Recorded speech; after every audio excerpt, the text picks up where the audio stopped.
Shalom, selamat pagi Bapak Ibu, saudara-saudara yang terkasih dalam nama Tuhan. Kita bersyukur buat pagi hari ini kita telah bangun dengan tubuh sehat dan untuk kita merenungkan kebenaran firman Tuhan, marilah kita berdoa.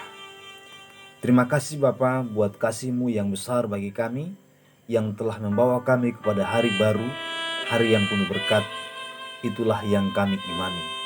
Dan untuk mendasari seluruh aktivitas kami Bapa, kami mau membaca dan merenungkan kebenaran firman-Mu. Berkatilah itu menjadi berkat rohani bagi kami untuk kami menjalani hari-hari hidup ini. Dalam nama Tuhan Yesus kami berdoa. Amin. Firman Tuhan bagi kita Bapak Ibu saudara-saudara yang terkasih dalam nama Tuhan, dari kitab Pengkhotbah pada pasalnya yang ke-12 ayatnya yang ke-8, 13 dan 14. Demikianlah firman Tuhan. Kesia-siaan atas kesia-siaan, kata pengkhotbah. Segala sesuatu adalah sia-sia. Kemudian ayat 13. Akhir kata dari segala yang didengar ialah takutlah akan Allah dan berpeganglah pada perintah-perintahnya. Karena ini adalah kewajiban setiap orang. Karena Allah akan membawa setiap perbuatan ke pengadilan yang berlaku atas segala sesuatu yang tersembunyi, entah itu baik, entah itu jahat. Yang berbahagia adalah setiap orang yang mendengar dan melakukan firman Tuhan. Menurut beberapa teolog, dan saya juga sangat sepakat bahwa judul dari kitab Pengkhotbah secara keseluruhan adalah kesia-siaan. Atau sering sekali kita boleh mengambil istilah ibarat menjaring angin. Saudara-saudara yang terkasih nama Tuhan, pengkhotbah adalah seorang yang sangat berhikmat, yang saya percaya ini adalah Salomo. Dia telah menjalani kehidupan dengan berbagai macam perjalanan hidup, baik pahit, getirnya, manis, dan indahnya. Dia sudah merasakan banyak hal dalam pengalaman hidupnya, dan sebelum pengakhiran hidupnya dia menuliskan kitab ini untuk merefleksikan seluruh perjalanan kehidupan yang pernah dialami. Dan dia menyimpulkan bahwa ternyata tanpa Tuhan hidup ini adalah sia-sia. Jadi tema kita pada pagi hari ini, supaya hidup tidak menjadi sia-sia, maka biarlah kita menjalani hidup ini dengan takut akan Tuhan dan berpegang pada perintah-perintahnya, melakukan seluruh perintah Tuhan. Dan pengkhotbah mengatakan karena itu adalah kewajiban. Mengapa demikian? Karena memang pada akhirnya akan ada suatu pengadilan. Kita akan diperhadapkan suatu pengadilan yang besar, dan Tuhan akan menguji kita dari seluruh perbuatan kita. Sebab tidak ada yang tersembunyi bagi Tuhan. Entah kita melakukan yang benar, entah kita melakukan yang salah, semuanya Dia tahu. Dan jika semua yang kita perbuat itu ternyata diantaranya kita melakukan hal-hal yang bertentangan kepadanya, meskipun mungkin dalam kehidupan kita menikmati banyak hal, maka ternyata tujuan hidup itu menjadi sia-sia karena tidak tergenapi. Tuhan menciptakan kita dan menempatkan kita dalam kehidupan di dunia ini. Tujuannya jelas adalah untuk memuliakan Tuhan. Tujuannya jelas adalah agar kita menjalani perintahnya, agar kita beribadah kepadanya. Dan jika ternyata kita menyimpang dari tujuan itu, maka kita telah menjalani kehidupan yang sia-sia. Dalam kitab Pengkhotbah kita akan berulang kali menemukan kata sia-sia, sia-sia, dan sia-sia. Saudara yang terkasih nama Tuhan, pengkhotbah tidak menginginkan kita menjadi orang yang sia-sia menjalani kehidupan ini. Sehingga dia menuliskan kepada kita ada 10 bentuk kesia-siaan hidup manusia. Yang pertama kita boleh melihat pada pasal 2 ayat 15 sampai 16, kesia-siaan hikmat manusia. Bagaimanapun pandainya seseorang dan bagaimanapun bodohnya seseorang, akhirnya sama saja, bahwa ternyata itu tidak akan menyelamatkan dia daripada kematian. Dan ternyata itu juga tidak akan menyelamatkan dia dari hukuman akan dosanya. Jadi itu pun ternyata sia-sia. Ternyata orang pintar maupun orang bodoh tidak akan membuat dia menjadi selamat karena kepintarannya atau selamat karena kebodohannya. Dia hanya bisa selamat ketika dia, sebagaimana telah kita renungkan di awal tadi, saya sampaikan di awal tadi, ketika dia takut akan Tuhan dan ketika dia menjalankan perintah-perintah Tuhan dalam pengertian percaya kepada Tuhan dan melakukan perintah Tuhan atau firman-Nya.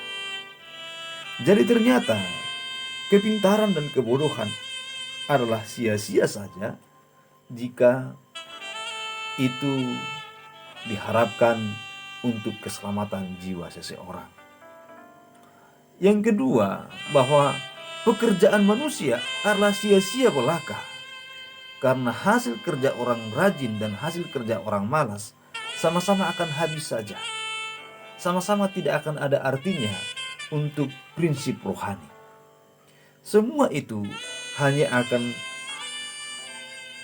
berbicara atau dapat dialami dalam hal-hal secara jasmania. Jadi tanpa takut Tuhan, ini yang perlu, supaya kita jangan dianggap bahwa tidak perlu rajin, supaya kita jangan dianggap tidak perlu pintar. Jadi tanpa takut Tuhan, baik kepintaran ataupun rajin ataupun malas ataupun bodoh tidak ada gunanya. Jadi takut Tuhan, beribadah kepada Tuhan, percaya Tuhan adalah hal yang paling sentral berbicara tentang hidup yang tidak menjadi sia-sia. Yang ketiga, kehendak manusia menjadi suatu hal yang sia-sia tanpa takut Tuhan. Kita baca dalam Pengkhotbah 2 ayat 26 bahwa rencana di tangan manusia, tetapi keputusan ada di tangan Tuhan. Kemudian juga Bapak Ibu saudara-saudara yang terkasih nama Tuhan, dalam Pengkhotbah 4 ayat 4, bahwa ternyata persaingan manusia ingin maju, ingin mencapai banyak hal. Pengkhotbah 4 ayat 4 menunjukkan kepada kita itu pun adalah sia-sia karena lebih banyak mengakibatkan iri hati, hilangnya sukacita, hilangnya damai sejahtera.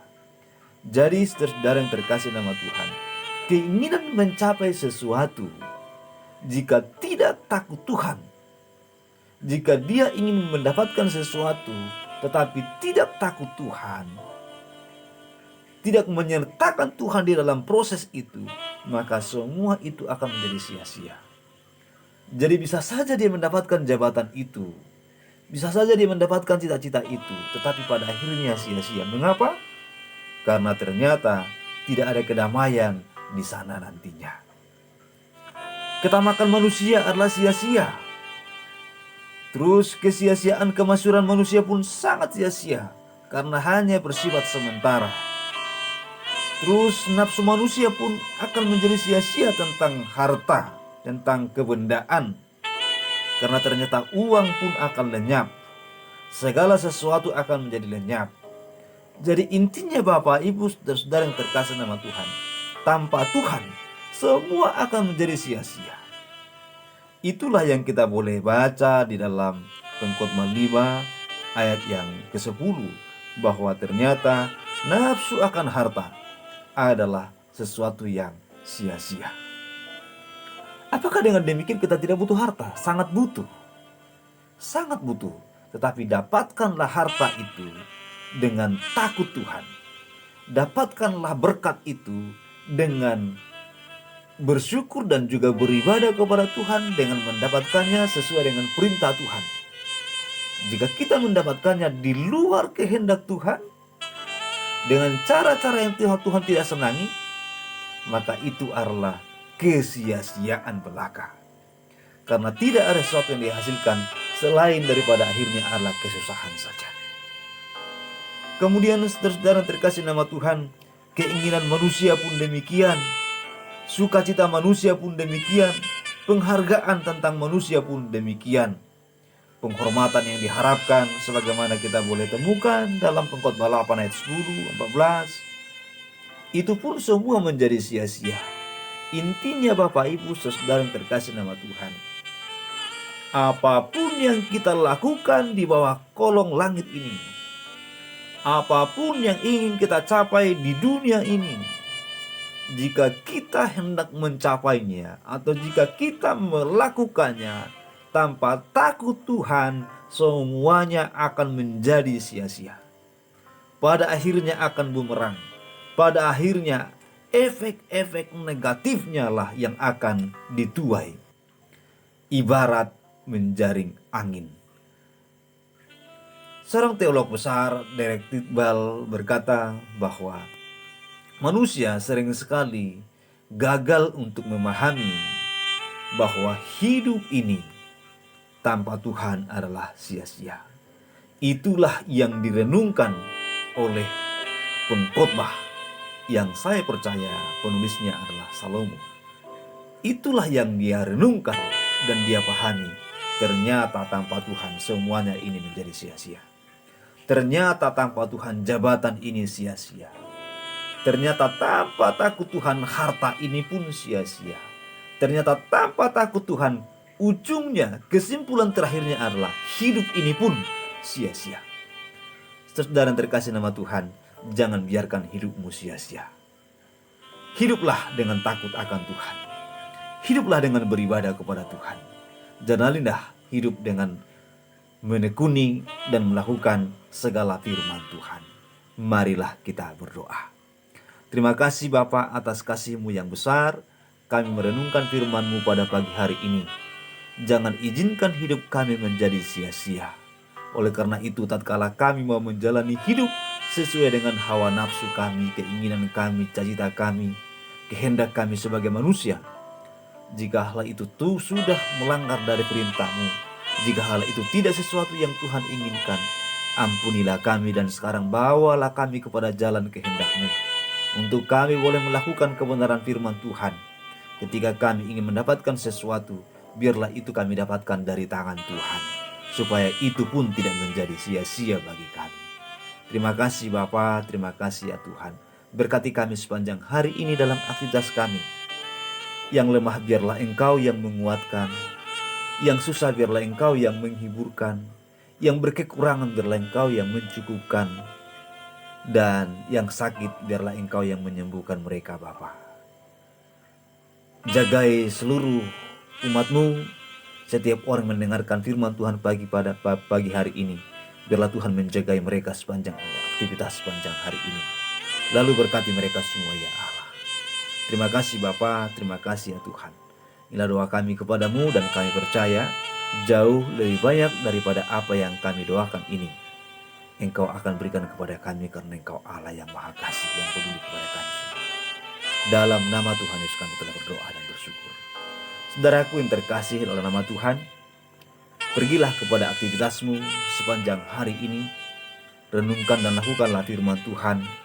Hiduplah takut akan Tuhan. Lakukanlah perintahnya, firman-Nya setiap hari. Arahkanlah hati dan pikiranmu kepada Tuhan, terimalah berkat-Nya. Kiranya kasih karunia dan damai sejahtera dari Allah Bapa dan Tuhan kita Yesus Kristus, dengan perantaraan Allah Roh Kudus, itulah yang menyertai, memberkati engkau hari ini sampai selama-lamanya. Amin. Tuhan Yesus memberkati kita semua. Biarlah firman Tuhan selalu nyata bagi kita, hidup dalam kehidupan kita. Dan ikuti terus channel ini untuk membuat kita bertumbuh bersama dalam kebenaran Tuhan. Saudara, saya akan selalu mengingatkan di akhir sesi ini untuk kita selalu menjaga kesehatan kita. Lakukan protokol kesehatan. Rajinlah mencuci tangan. Hindari pertemuan-pertemuan yang tidak penting. Selalu pakai masker.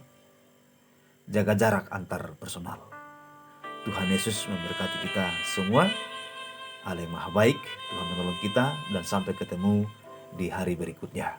Amin.